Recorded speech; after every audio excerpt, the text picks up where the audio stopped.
Je suis très honoré d'être ici parmi vous aujourd'hui pour vous présenter les grandes réalisations du ministère dont j'assure la coordination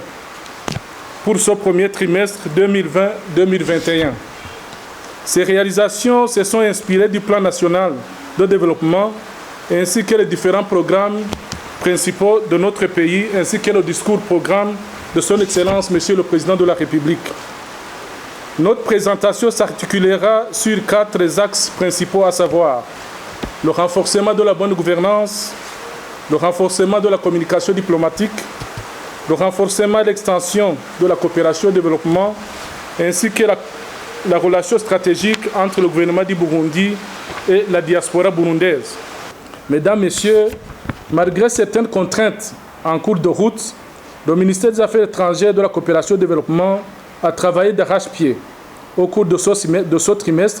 pour assurer la mise en œuvre du plan d'action ainsi que les différentes recommandations du gouvernement qui lui étaient destinées.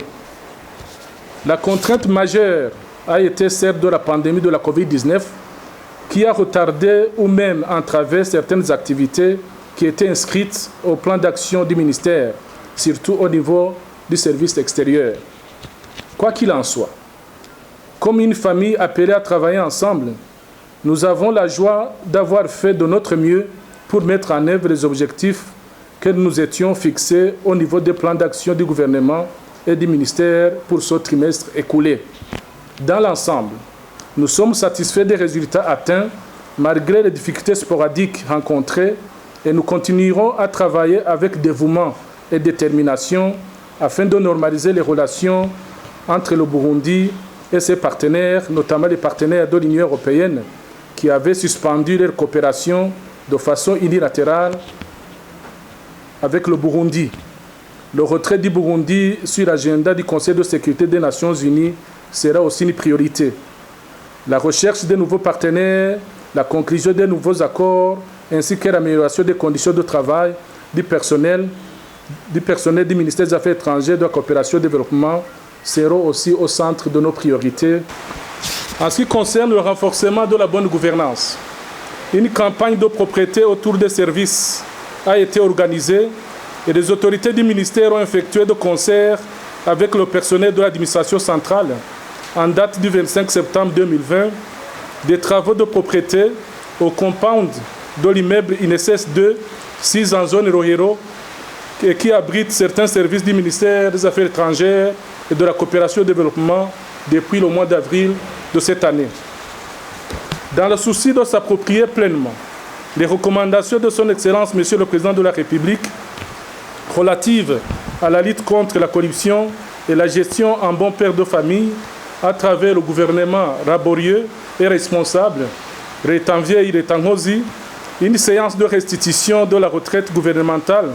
qui s'est tenue en Gozi du 21 au 23 juillet 2020 à l'endroit du personnel du ministère des Affaires étrangères et de la coopération au développement a été animée au mois d'août 2020. Dans le même ordre d'idées, nous avons effectué un recensement de tout le personnel et attribué des cahiers de charges bien précis à chacun de la base au sommet. Toujours dans le cadre de la bonne gouvernance, des boîtes à suggestions pour faciliter les échanges entre le personnel du ministère et les bénéficiaires des services de ce dernier ont été mises en place dans le bâtiment abritant les services de l'administration centrale du ministère des Affaires étrangères et de la coopération au développement. Des boîtes à suggestions en ligne ont été également créées et sont joignables sur le site web du ministère, aussi bien en version française qu'en version anglaise. À ces 2 boîtes internes s'ajoute également celle de la présidence de la République qui vient d'être installée devant notre bâtiment. Pour s'engager formellement à la réalisation de nos plans d'action annuels, 100% des hauts cadres et cadres de l'administration centrale du ministère des Affaires étrangères et de la coopération au développement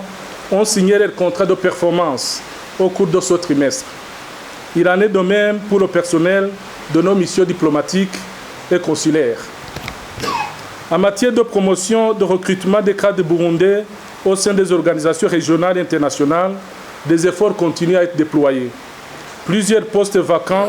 au sein des organisations régionales et internationales ont été publiés par le ministère en vue d'une large diffusion. Dans le cadre de la rationalisation des dépenses publiques, le ministère des Affaires étrangères, de la coopération et du développement a poursuivi les travaux de construction des bâtiments qui vont abriter la chancellerie et la résidence de nos diplomates à Addis Abeba en Éthiopie. Les travaux de finissage de la résidence sont très avancés. En vue de doter le ministère des Affaires étrangères, de la coopération et du développement des outils qui lui permettront de bien fonctionner et d'atteindre les objectifs qu'il s'est assignés, nous avons beaucoup travaillé sur les projets de loi, de décrets, de politique et nous avons élaboré, transmis à la superstructure pour programmation au Conseil des ministres. Je pourrais citer notamment, à titre indicatif, le projet de loi portant carrière diplomatique du ministère des Affaires étrangères, de la coopération et du développement, le projet de loi portant le manuel protocolaire du Burundi. Ce dernier vise à mettre en place un protocole unifié dans notre pays. Le projet de décret portant politique sectorielle du ministère des Affaires étrangères et de la coopération et du développement. Le projet de document de politique étrangère du Burundi qui va être aussi soumis au Conseil des ministres pour adoption.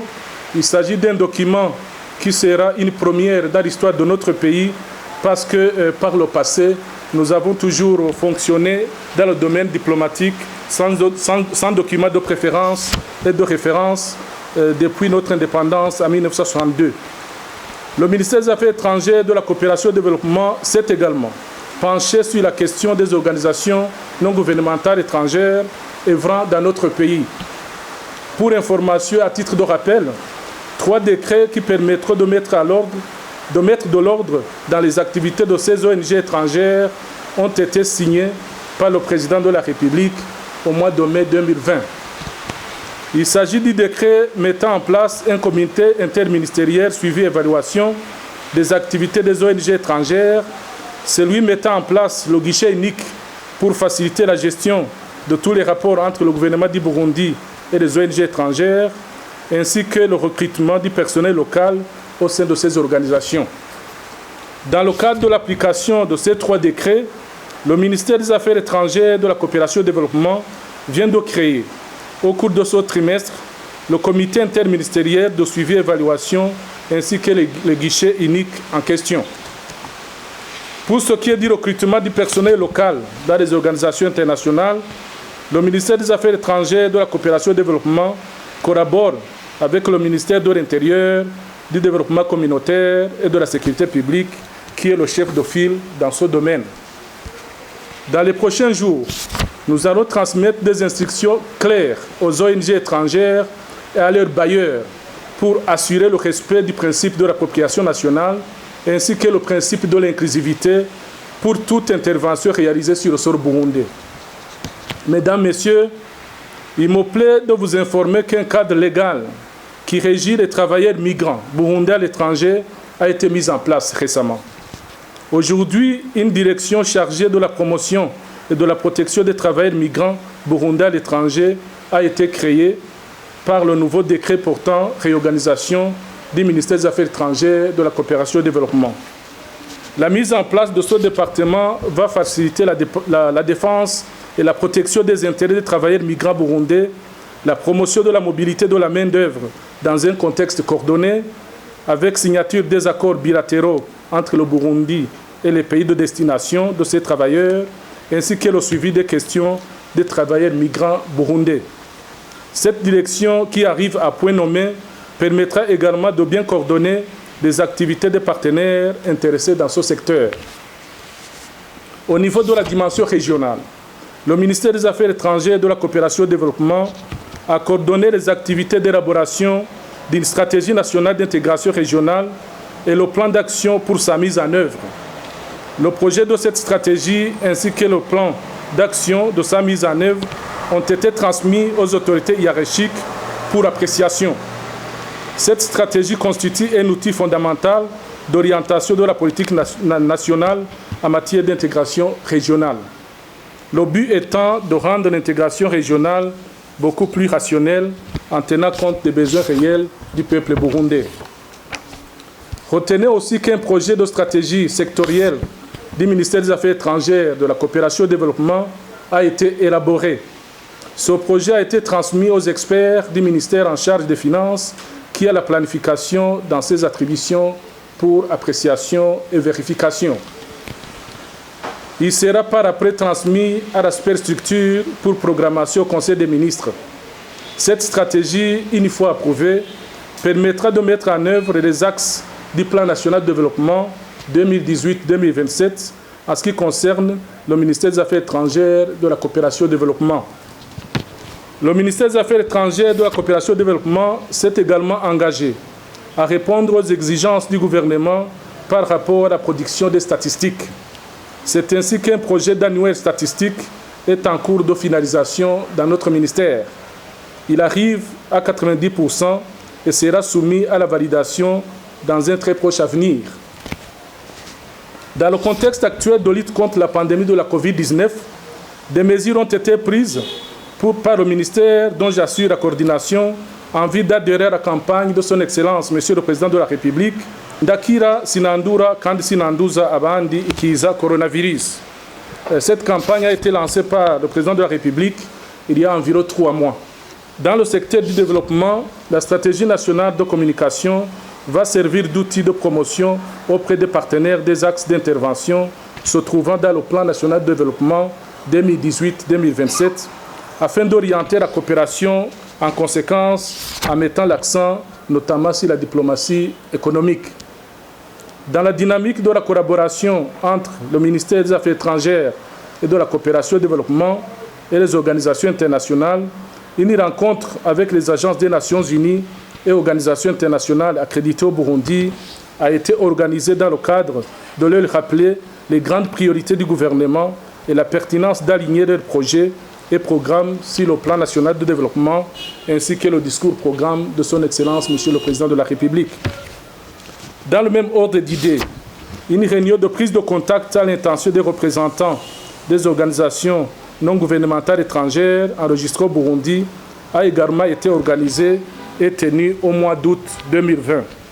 Ce fut une excellente occasion d'évaluer la mise en application des engagements pris par les ONG étrangères avec le gouvernement en vue d'une bonne orientation de leurs interventions pour un développement harmonieux qui cadre bien avec le plan national de développement du Burundi 2018-2027. Ce fut aussi l'occasion de leur communiquer les nouvelles réformes en cours en ce qui concerne les textes réglementaires qui régissent le fonctionnement des ONG étrangères accréditées dans notre pays. Des magazines en version française et en version anglaise regroupant des sujets d'actualité du pays ont été produits et envoyés à l'administration centrale. Des missions diplomatiques et consulaires du Burundi à l'étranger, ainsi qu'aux missions diplomatiques et consulaires et organisations internationales accréditées dans notre pays. Des informations relatives aux activités du ministère sont élaborées et publiées sur le site web de notre ministère et les différents réseaux sociaux, dont notamment le compte Twitter, Instagram et la page Facebook de notre ministère. En ce qui concerne le renforcement de l'extension de la coopération au développement, le gouvernement du Burundi a été représenté par la vidéoconférence dans les différentes réunions et conférences internationales au niveau bilatéral et international. La plus récente étant celle de la 75e session de l'Assemblée générale des Nations unies, où la plus haute autorité du Burundi a délivré un discours pays à travers une vidéo préenregistrée, comme tous les chefs de délégation. Le ministère a facilité la signature d'un accord tripartite entre l'Institut national de santé publique du Burundi et le Centre national de l'énergie, des sciences et des techniques nucléaires du Royaume du Maroc et l'Agence internationale de l'énergie atomique, portant sur l'échange d'expertise dans le domaine de la dosimétrie. Et dans ce cadre, l'Agence internationale de l'énergie atomique a fourni à l'INSP des équipements très utiles dans ce domaine, le domaine de la dosimétrie. Un accord de financement du projet Initiative francophone nationale a été signé entre le Burundi à travers le ministère des Affaires étrangères, de la coopération et du développement et l'Organisation internationale de la francophonie.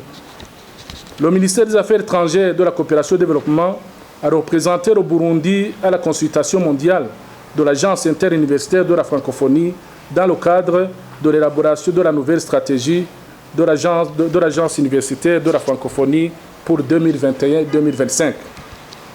En matière de l'éducation, du renforcement des capacités, des bourses d'études, des stages de formation ont été négociés et obtenus auprès des partenaires bilatéraux. Les grandes destinations des bénéficiaires de ces bourses de coopération ont été principalement la République populaire de Chine, la Fédération de Russie, le Royaume du Maroc, la République démocratique populaire d'Algérie, à qui s'ajoutent le Japon, la République de Corée, le Royaume-Uni et l'Égypte, etc., etc. Des efforts de redynamisation de la coopération avec l'OIF a également été remarqué à travers le concours de la nouvelle francophone ainsi que la levée des sanctions contre le Burundi. En outre, le ministère des Affaires étrangères, de la coopération et du développement continue à fournir des efforts pour redorer l'image du Burundi à l'étranger. Dans ce contexte, des campagnes de lobbying et de sensibilisation continuent afin d'atteindre les objectifs de faire retirer le Burundi de l'agenda du Conseil de sécurité des Nations Unies. Le plus récent entretien effectué dans ce sens a été celui des hautes autorités du ministère avec une délégation de très haut niveau dirigée par la sous-secrétaire générale de l'ONU pour l'Afrique, Mme Bintou Keïta, qui venait pour une mission d'évaluation stratégique des Nations Unies au Burundi. Des contacts diplomatiques formels et informels sont en cours entre le ministère des Affaires étrangères et de la coopération au développement et l'Union européenne afin de faire lever les sanctions injustes et unilatérales imposées au Burundi en mars 2016. Dans la même lancée, l'Organisation internationale de la francophonie vient de décider de lever les sanctions contre le Burundi, une mesure qui avait été prise unilatéralement par cette organisation en 2016 dans le cadre de la pression politique exercée contre le Burundi par certains pays en vue d'un changement de régime par des moyens anticonstitutionnels dans notre pays. Au niveau bilatéral, le ministère des Affaires étrangères, de la coopération et du développement a assuré le suivi des accords et projets avec différents partenaires. On peut citer à titre d'exemple les projets sous le partenariat avec la République populaire de Chine,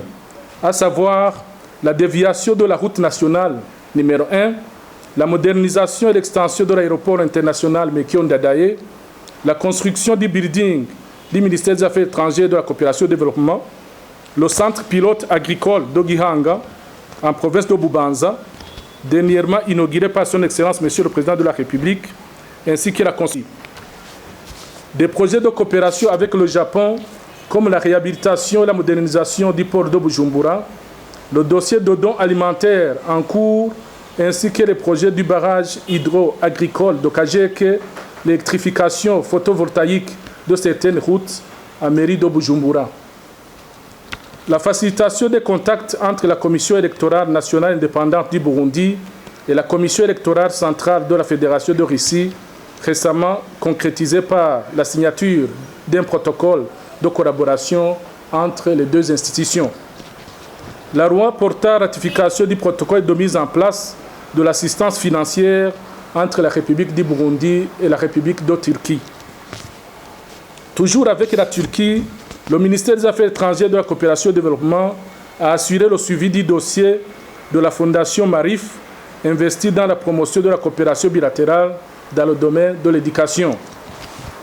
Le dossier de construction du building pour le siège du Parlement à Gitega, ainsi que les bâtiments administratifs sur le financement sous forme de prêt par le gouvernement de l'Inde. Toujours avec l'Inde, le ministère des Affaires étrangères, de la coopération et du développement a également assuré le suivi du dossier de construction du barrage hydroélectrique de Kaburanwa, dénommé Kabou 16. Le ministère a coordonné la mobilisation et la réception des dons auprès de certains partenaires dans le cadre de la lutte contre la Covid-19. Il s'agit entre autres du don chinois, égyptien, CDC Afrique, des agences des Nations Unies au niveau multilatéral, etc., etc. Toujours sur le plan bilatéral, le ministère des Affaires étrangères, de la coopération et du développement s'est activement impliqué dans l'organisation de la visite officielle de son Excellence Monsieur le Président de la République à Kigoma, en République unie de Tanzanie. Au terme de cette visite, les deux chefs d'État ont instruit